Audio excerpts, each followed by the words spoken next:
All right. By now, you've probably realized that putting together the nuts and bolts of a new business really comes down to a whole lot of research. Call it doing your homework. And this next segment is no exception.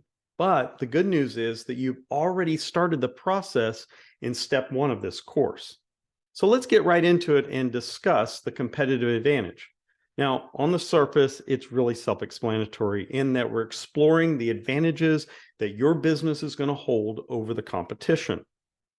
This is the most important part of your business strategy, in my opinion, because it describes the logic by which you will succeed, or rather your business, how you're going to differ, or what you're going to do better than the competition. Your competitive advantage is what sets you apart in the eyes of the consumer and makes the consumer want to choose you over another option. It may allow you to charge higher prices, but it also builds brand loyalty and attracts a wider audience. So by understanding and promoting such advantages, your company can win over greater market share. And really, that's what it's about. Having a greater market share means that you're making more money, which means you're selling more product or service. Now, let's really dissect this and look at some of the components of the competitive advantage. For a competitive advantage to be established, it's really important to know some of these items. Now, the first one is, what is your value proposition? Now, the company must clearly identify the features or service that will attract the customers. It must offer a real value to generate interest. Now, again, we talked about this in step one of this course. Then you want to look at your target market or the ideal customer. You must establish your target market to further ingrain the best practice that will maintain competitiveness. This was also covered in step one of this course, so you'll want to go back and look at that.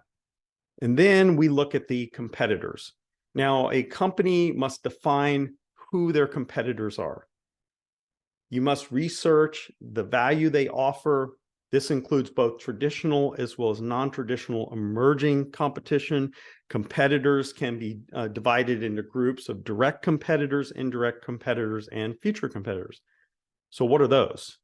Because that all sounds really confusing. A direct competitor is that company that you are going to directly compete against. You're going to sell a product that is like their product.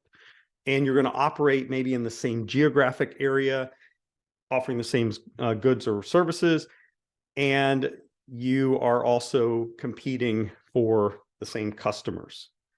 But who are the indirect competitors?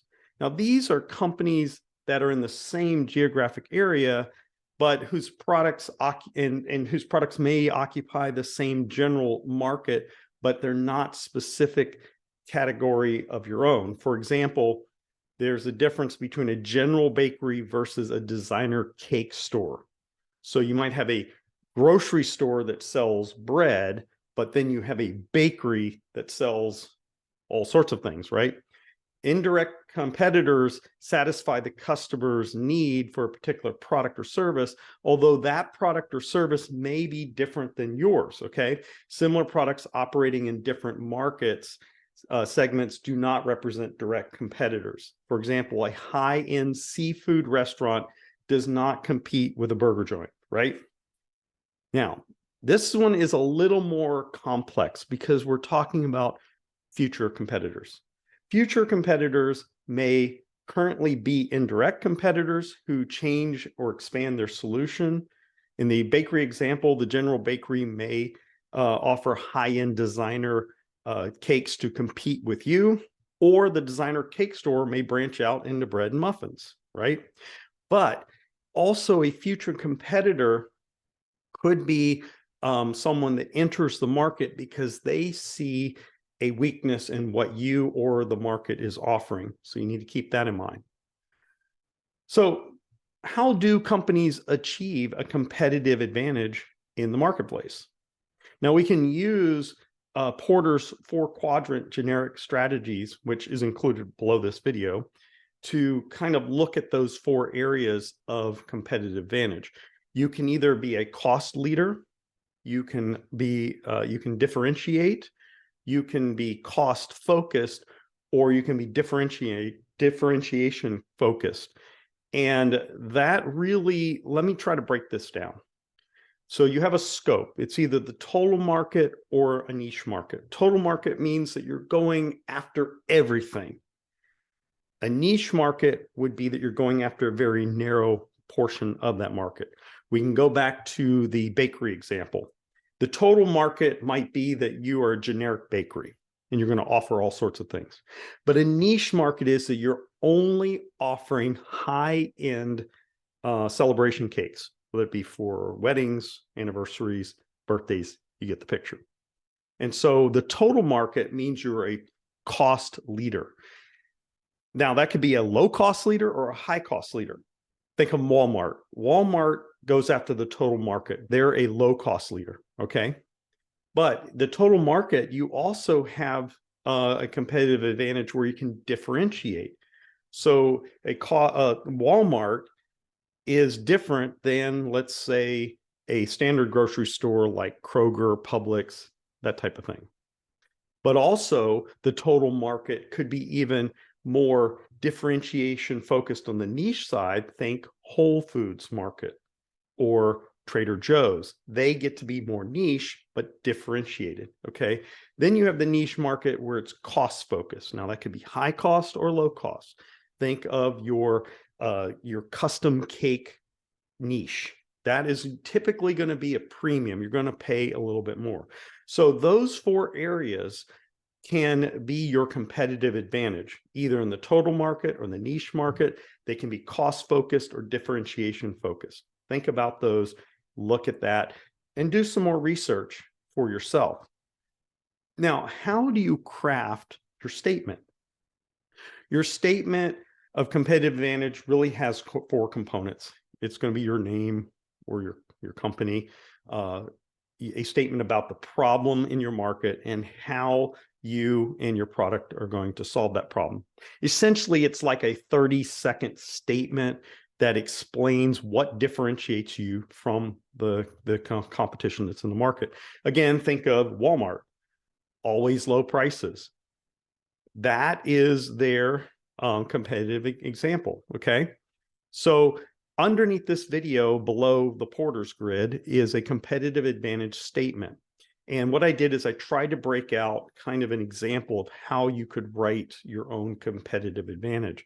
And you'd say we, the brand, and then you would say do, provide, create. You figure out what is the word that you want there.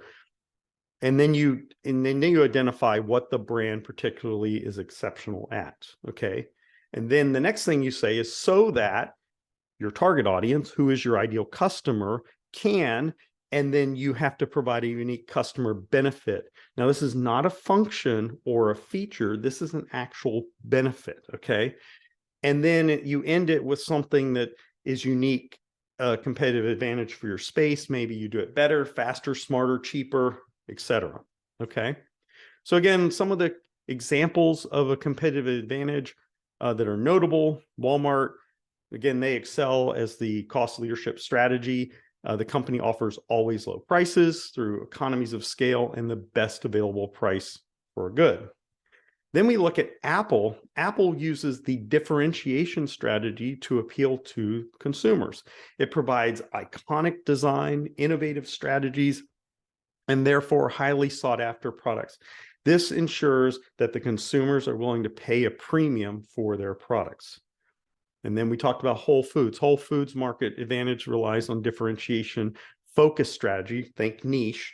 The company is a leader in the premium grocery strategy market and charges a premium price because it produces a unique product or provides a unique product. This is an appealing to a niche market with the highest disposable income.